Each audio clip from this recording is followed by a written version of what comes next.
আমরা জাকু টেম্পল যাচ্ছি এসকেলেটর।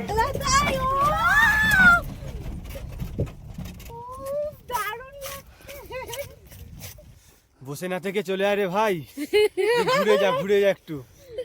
পুরো প্রাণ হাতে নিয়ে আমরা যাচ্ছি। বাপরে,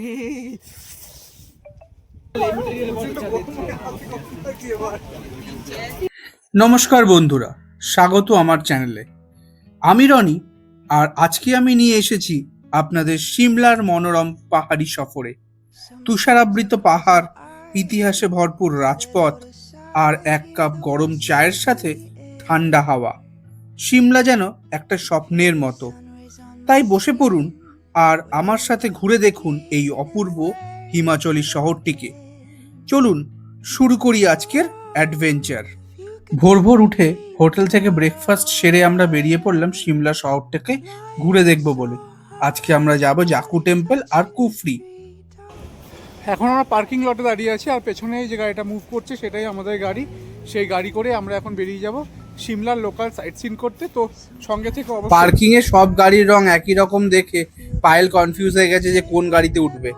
এই গাড়িটা আমরা সিমলা শহর থেকে বুক করে নিয়েছিলাম। আগামী 6 দিন এই গাড়িটাই আমাদের সঙ্গে থাকবে। আর এই গাড়িটাতে পেছনে 3 জন আর সামনে 1 জন অনায়াসেই বসতে পারে। সব রকম ডিটেলস আমি স্ক্রিনে দিয়ে দেবো, তোমরাও চাইলে যোগাযোগ করতে পারো। আজকে আমাদের প্রথম ডেস্টিনেশন হলো কুফরি।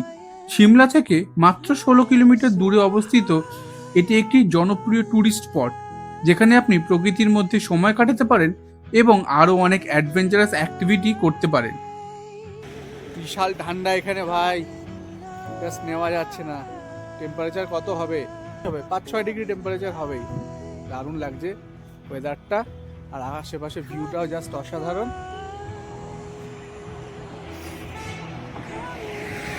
সব ঠিক আছে। কেমন লাগছে? সিমলা থেকে কুফরি যাওয়ার জন্য বাস, ট্যাক্সি অথবা নিজের গাড়ি ব্যবহার করতে পারেন। সময় লাগবে 30 মিনিট মতন। তো এখন আমরা কুফরি পৌঁছে গেছি। পার্কিংয়ে আমাদেরকে গাড়ি দাদা ড্রপ করে দিল। তো এইখান থেকে এই পেছনে যে বোর্ডগুলো আছে সেই বোর্ডগুলোর মাধ্যমে আমরা জেনে নিতে পারবো, এবং এই পেছনে 2 দাদা দাঁড়িয়ে আছে, তারা আমাদেরকে একটু গাইড করে দেবে যে এখানে কী কী দেখবার এবং ঘোরার আছে সব কিছু। सर जितना भी डेस्टिनेशन रहता है सारा नेचर साइड से, नेचर के लिए शिमला जाना जाता है।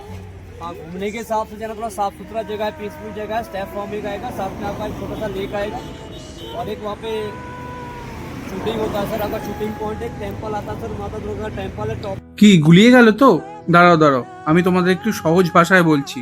কুফরি fun world, Himachal heritage park, কুফরি লেক, মাহাসু পয়েন্ট যেটা কুফরির অন্যতম উঁচু পাহাড়, আর একটা ওয়াইল্ড লাইফ স্যাংচুয়ারি, এগুলো আপনারা এখানে দেখতে পারবেন। वाला व्यू पॉइंट देखना है तो आपका 1500 ईच रहेगा सर। 1500 ইচ रहेगा। এখানে আপনারা সবাই দরদাম করে নেবেন। মাথা পিছু 1500 টাকা বলেছিল, আমরা এখানে 4 জনে 3500 টাকা পেমেন্ট করি। আপনারা চেষ্টা করবেন যতটাই কুফরির ভিউ পয়েন্টের সামনে যাওয়া যায়। আমাদের ড্রাইভার একটু দূরে আমাদেরকে দাঁড় করিয়ে দিয়েছিল, তো বুঝতেই পাচ্ছেন সবারই একটা হিসাবের ব্যাপার থাকে। हमसे झुकास वाला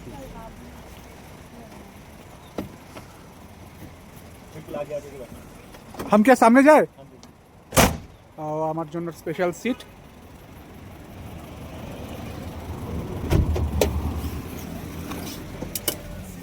বলো কেমন লাগছে? অসাধারণ। ঠিকঠাক আছে তো? एकदम ठंडा जमे যাচ্ছে। भैया हम कौन कौन सी जगह जाएंगे बोल दीजिए। पहले जाएंगे हम off roading green valley, off roading green valley, उसके बाद एप्पल फार्म जाएंगे, उसके बाद टॉप पॉइंट जाएंगे शिमला के। ओके ঠিক আছে, তাহলে চলো তোমাদেরকেও দেখাবো আমরা কোথায় কোথায় যাচ্ছি। আমরা যেহেতু অ্যাডভেঞ্চার প্রেমী, তাই আমরা একটা অ্যাডভেঞ্চারাস রাইডই বুক করি, যেটা এই সাদা রঙের জিপ গাড়িতে করে আমরা এখন করছি। আর এরপরেই ঘটলো আমাদের সঙ্গে সেই আশ্চর্য ঘটনা, যার জন্য আমরা একদমই প্রস্তুত ছিলাম না। চলো সেটাই তোমরা দেখে নাও।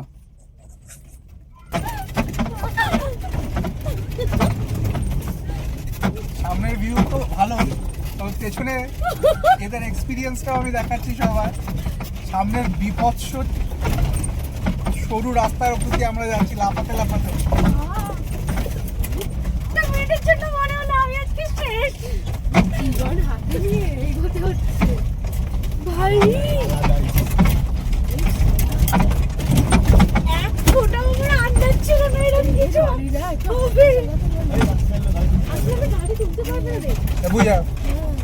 ভয়টাকে এনজয় করো।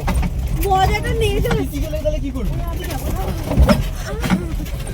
মুখেই বড় বড় আওয়াজ। হ্যাঁ, কেমন লাগছে এই রাইডটা? একদিকে খাড়া পাহাড়, অন্যদিকে খাদ, আর মাঝখানে সরু ভয়ঙ্কর রাস্তা দিয়ে আমাদের গাড়ি ছুটে চলেছে। এই রোমাঞ্চ মুখে বলে বোঝানো যাবে না। আমার একটু আইডিয়া ছিল না যে এরকম কিছু এক্সপেরিয়েন্স করব। একটা মিনিটের মধ্যে মনটা মনে হয় শেষ। পুরো প্রাণ হাতে নিয়ে আমরা যাচ্ছি। তাহলে জীবনটা এটা অ্যাডভেঞ্চার, কখনো ওঠা কখনো নামা। দারুণ দারুণ আলাদাই ও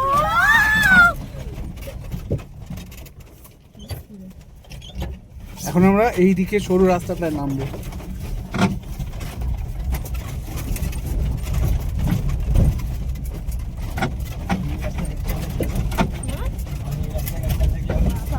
বাপরে, আমাদের মতন কেউ পারবে না, ওদের হাত থেকে প্রায় 30 মিনিট ধরে এইরকম পাথুরে রাস্তা দিয়ে আমাদের গাড়ি এগিয়ে চলছে, যেখানে কোনো একটা বাঁক নিতে গেলে গাড়িকে আগে ব্যাক গিয়ারে পেছনে আসতে হচ্ছে, তারপর সেই বাঁকটাকে নিতে হচ্ছে।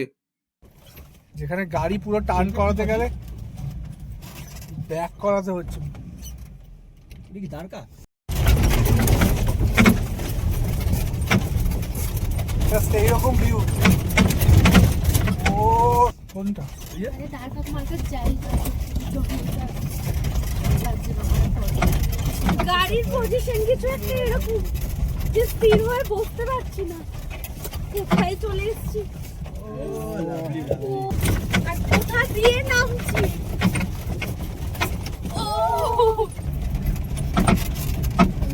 আমি ক্যামেরা বন্ধ করতে পারছি না যে কোন খানটা আমি দেখাবো কোন খানটা দেখাবো না। এই পুরো রাইডটাই এত সুন্দর রাইড হচ্ছে, সুন্দর বাট ভয়ঙ্কর। একদম একদম। প্রায় 45 মিনিটের একটা ভয়ঙ্কর এবং রোমাঞ্চকর জিপ রাইডের পর আমরা এসে পৌঁছালাম গ্রিন ভ্যালি নামক একটা জায়গায়। এই যে ম্যাডাম নামছে। বাপরে, কোথায় চলে এসেছি, হাত ফাত পুরো জমে গেছে।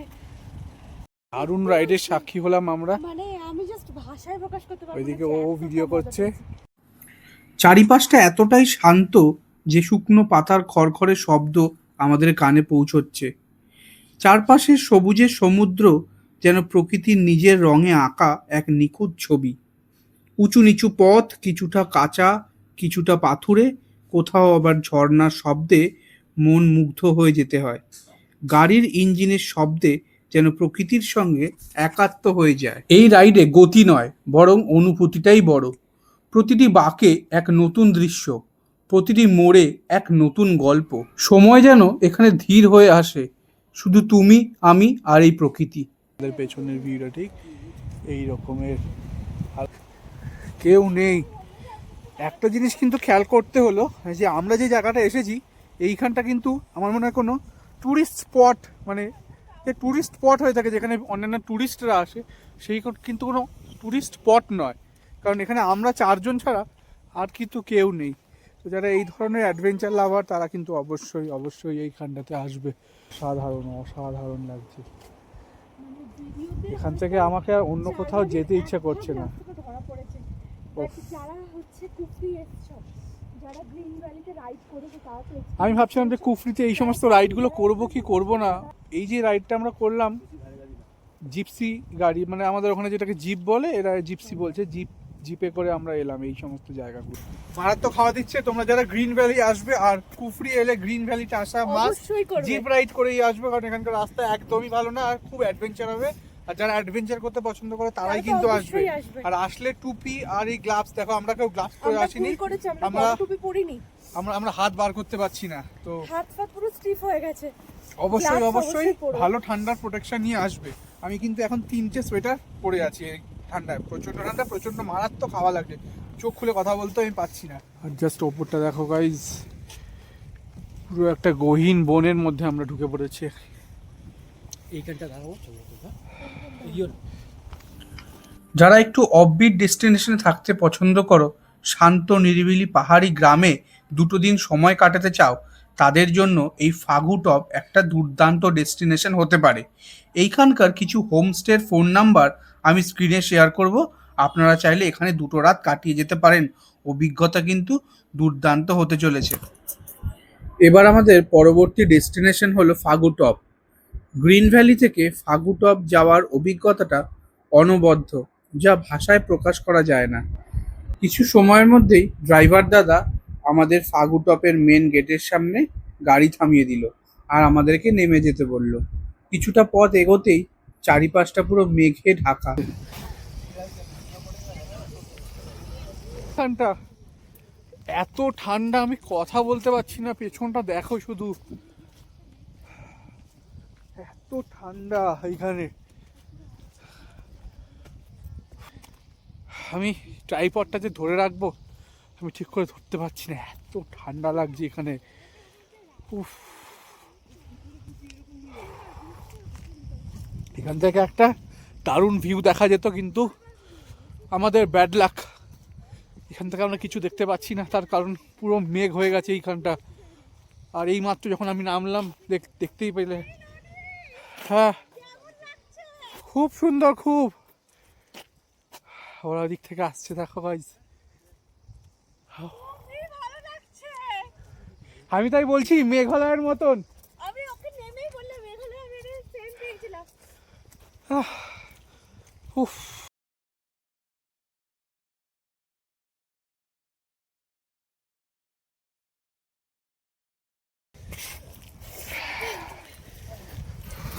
তাও এখানে কিছুটা দেখা যাচ্ছে। হ্যাঁ, আমি ওই ছেড়ে চলছি, পকেট থেকে হাত বার করতে পারছি না, হাত পুরো জমে যাচ্ছে। আর দেখো গাইস, দেখো কিছু তো দেখতে পাচ্ছি না ফগের জন্য, গাড়ি তো দেখতে পারবে না। চোখে দিয়ে যতটা দেখা যাচ্ছে আমি ততটা দেখার কথা বলছি। আমি মাকে ফোন করেছিলাম, শুনলাম যে এই সময় দোলের পরের দিন আর কি, আজকে হয় নাকি প্রচন্ড গরম। প্রচন্ড গরম। ওরা তো ভাবছি এখান থেকে কিছু প্যাক করে বরফ নিয়ে যাবো, ঠান্ডা নিয়ে যাবো, ছেড়ে দেবো। বাপরে, আমি 3টে পরে আছি, তার সাথে থার্মাল পরে আছি, তারপরেও তো আমার এই অবস্থা। শুধু একটাই ভুল করেছি, যে গ্লাভসটা ভেবেছিলাম গতকাল সিমলা ম্যাঙ্গালোর থেকে কিনবো, তো সেটা কিনতে পারিনি। ও পারা যাচ্ছে না, এত ঠান্ডা। আমার মনে হচ্ছে বিট্টু, তুই তোর বন্ধুদের কিছু বলতে চাস? আর কি বলবো, বসে না থেকে চলে আয় রে ভাই, ঘুরে যা একটু। আর কতদিন চলবে এইভাবে? ঘোর এবার একটু তো ঘোর, কুয়ো থেকে একটু বাইরে আসতে একটু হবে। তো বেরো। ওয়েদারটা ক্রমশই খারাপ হয়ে আসছিল আর আমরাও শীতে কাহিল হয়ে যাচ্ছিলাম। ঠিক সেই সময় শুরু হলো তুমুল তুষারপাত, আর আমরাও আশ্রয় নিলাম কাছেই একটা চায়ের দোকানে। সিমলাতে তো আমরা টাকার বিনিময়ে অনেক সার্ভিসই পেয়েছি, কিন্তু এই চায়ের দোকানের দাদা এখানে বিনামূল্যে সমস্ত ট্যুরিস্টদের জন্য আগুন পোহানোর ব্যবস্থা করে রেখেছিল, যেটা এক কথায় অনবদ্য। বৃষ্টি কমতেই আমরা বেরিয়ে পড়লাম জাকু টেম্পলের উদ্দেশ্যে। এখন আমরা জাকু টেম্পলে আছি, বড় হনুমান মন্দির। এখানে দুভাবে যাওয়া যায়, একটা সিঁড়িতে দিয়ে উঠতে হয়, আর একটা প্রসেস আছে এসকালেটরে। এই এসকালেটরে উঠলে এখান থেকে উঠতে হয় 20 রুপিস পার পারসন। তো আমরা এখনো ডিসাইড করে উঠতে পারিনি যে কিসে উঠবো। মনে হচ্ছে এসকালেটরে উঠতে হবে, যা ঠান্ডা এদিকে। তোমাদেরকে আমি শেয়ার করবো যে আমরা কিসে উঠছি। হালকা বৃষ্টি পড়ছে, এই জন্য আমরা ছাতা ইউজ করছি। জাকু টেম্পলে এসে এই পাও অর্ডার করেছি আর ম্যাগি অর্ডার করেছি, ম্যাগি আর পাও। আমরা জাকু টেম্পল যাচ্ছি। সকালে ব্রেকফাস্টের পর আজকে আমাদের কিছুই খাওয়া দাওয়া হয়নি, তাই সিমলার জাকু টেম্পল পৌঁছে পাও ভাজি খেয়ে আমরা এসকেলেটরে করে মাথা পিছু 20 টাকার বিনিময়ে জাকু টেম্পল দর্শনে উঠলাম। আর বৃষ্টিটা হয়ে যাওয়ার পরে আরোই ঠান্ডাটা বেড়ে গেছে। দূর এলাম, হনুমানজির সাথে দেখা না করে চলে যাবো, সেই জন্যই আমরা এসকেলেটরে করে যাচ্ছি। চলো গিয়ে এবার ওখানকার ভিউ দেখাচ্ছি তোমাদেরকে। সিমলার মোস্ট আইকনিক জাকু টেম্পলে। পৌরাণিক কাহিনী অনুসারে লক্ষণ যখন রাবণের শক্তিশালী অস্ত্রে অজ্ঞান, হনুমান তখন সঞ্জীবনী বটির খোঁজে হিমালয়ে আসেন। সেই সময় তিনি কিছু সময়ের জন্য এই জাকু টেম্পলে বিশ্রাম নেন। সেই বিশ্বাস থেকেই এখানে হনুমানজির মন্দির নির্মিত। বিশাল 108 ফুট উঁচু হনুমানজির মূর্তি, যা সিমলার ম্যাল রোড থেকে দৃশ্যমান। আজকের পর্বটা এখানেই শেষ করলাম। তোমাদের সাথে দেখা হবে এপিসোড নাম্বার 5। ততক্ষণের জন্য টাটা।